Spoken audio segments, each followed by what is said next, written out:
Nagkaloob ng community outreach ang mga tauhan ng Regional Police Community Affairs and Development Group Cordillera sa mga residente ng Gayase, Wangal at Trinidad, Benguet noong ika-16 ng Nobyembre taong kasalukuyan.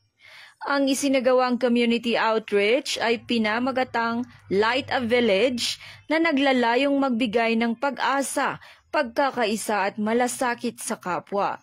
Isang mensahe ng liwanag at pagmamahal ngayong Kapaskuhan na inisponsor ni Miss Venus Yap, ang presidente ng LSCMM Foundation Incorporated.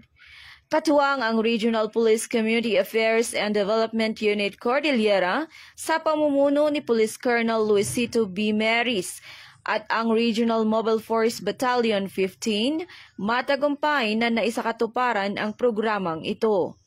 Ang aktibidad ay kinabibilangan ng pagdekorasyon ng mga bahay, pamamahagi ng tsokolate at pagsasagawa ng iba't ibang palaro para sa mga bata.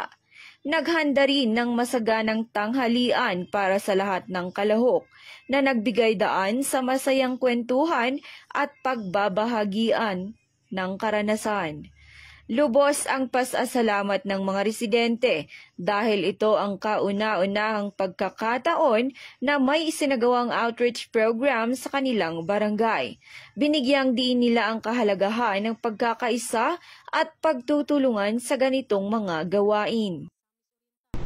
Mula dito sa rehiyon ng Cordillera, ako ang inyong PNN correspondent, Patrolwoman Jezebel Moyaw, alagad ng batas, tagataguyod ng Balitang Pulis.